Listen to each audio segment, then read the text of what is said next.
Alright, Bacon Squad. Back again with a lovely recipe, but honestly, this one should be easier. The ideal dessert for the holiday gatherings, a lovely pumpkin pie.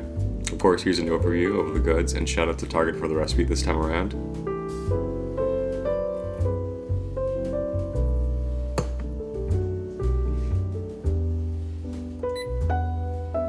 To start out, we'll just start preheating the oven to 425 degrees and open up a pre-made crust. Sure, we can make one from scratch, but it's the holiday, so the less work the better, because who wants to sweat during these times?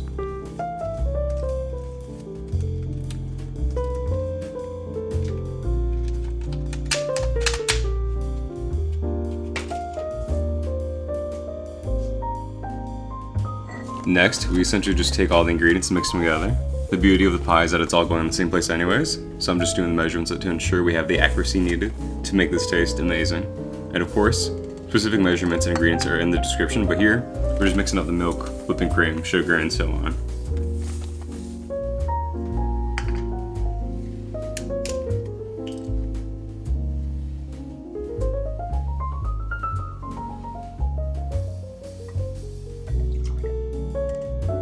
I don't know about you guys, but all these measurements and pouring of ingredients kind of makes me feel like Walter White preparing, those special kind of pop rocks, but here, instead it's baked goods.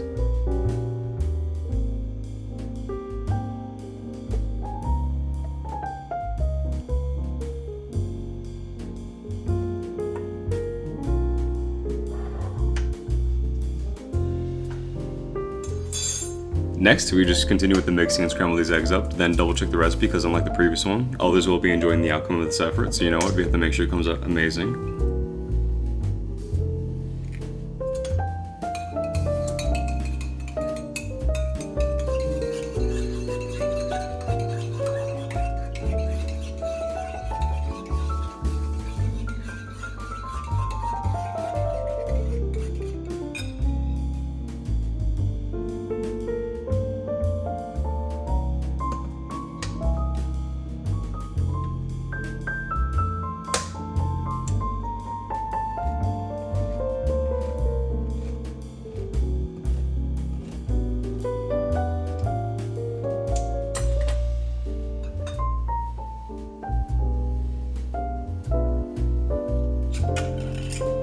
Sick maneuver on opening the can, I know, so 10 style points to you, Danny. And as I scoop out the pumpkin, I realize that I have no clue what other recipe could even use pumpkin, but you know what? It looks so cool being so orange.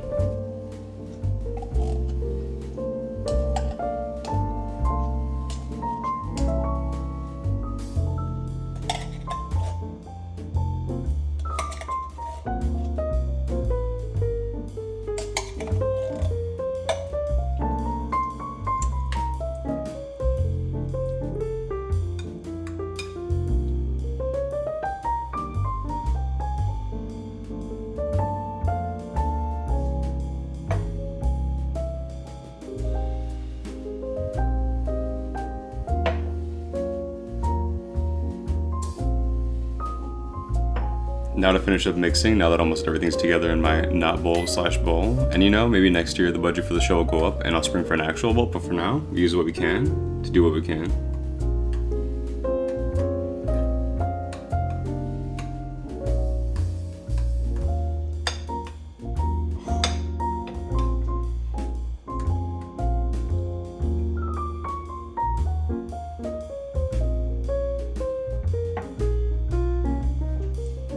Last but not least, for the final ingredients, we'll just want to throw in the powder, so it includes ground cinnamon, salt, ground ginger, and ground cloves, which makes this mix smell absolutely scrumptious.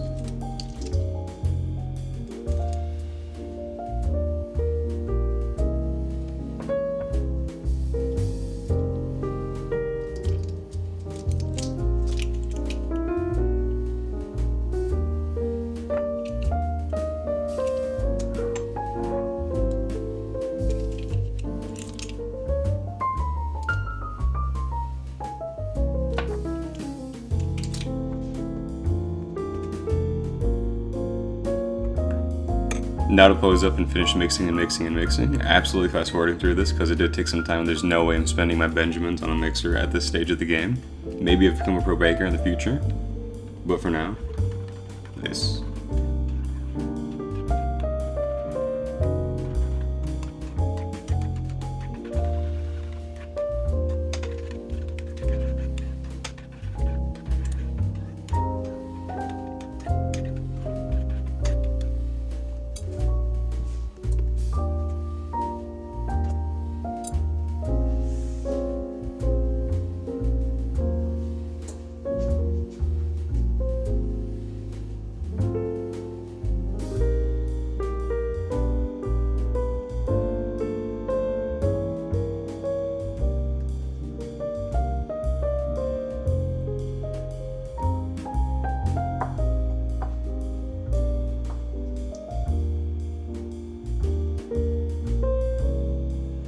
Once the ingredients are all mixed up, we'll just want to carefully pour that mix into the crust to then get ready to slap it into the oven.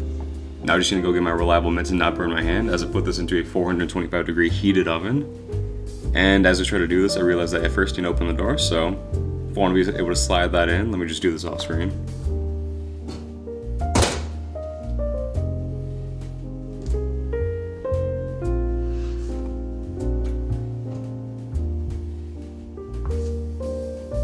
Alright, now that it's been cooking for a whole 15 minutes at 425, we'll just want to lower it down to 350, where I'll hang out in the oven for about 40 minutes and finish up baking, to then finally dive into it.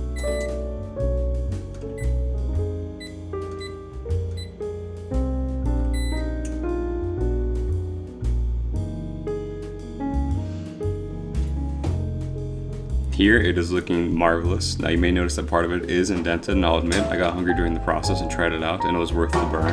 But it came out kind of soupy, so you know what, we'll just let it cool down for a bit. And we'll also want to remember to turn off the oven like responsible bakers.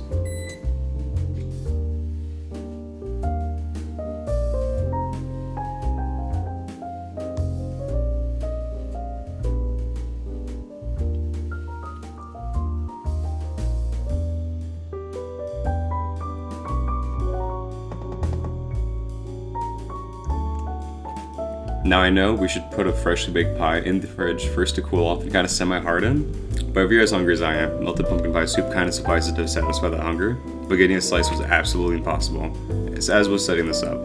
But it's honestly just the taste that matters, guys, and trust me, it's amazing.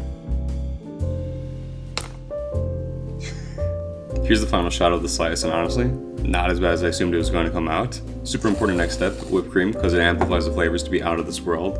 And of course, we're going to kick it out of the can, because you know what, this is good enough cooking, this is not professional cooking, so we're not going to make whipped cream. But we'll just slap that on there, and honestly, once this is all done, it tastes kind of good. But we'll put this in the fridge to fully try again in the morning. Pulling it out, some slices may be missing, so I assume a thief must have broken into my house to taste test this earlier today. And since it looks like they grabbed not one, but 2 slices, I already have a good feeling that it came out good for them, so it must be good for us. Now it's time for attempt number 2 of showcasing the slice, and having the pie cool in the fridge made this a whole lot easier for the aesthetic, despite the performance I'm showing right here, but it is easier to pick up. But with the slice settled in, we can finally see the final product.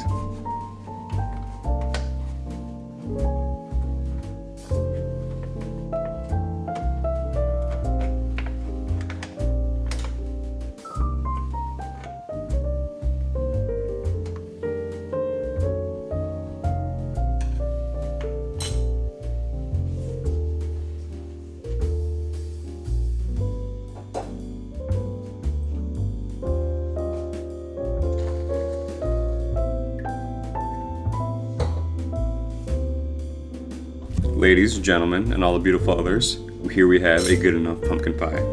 11 out of 10.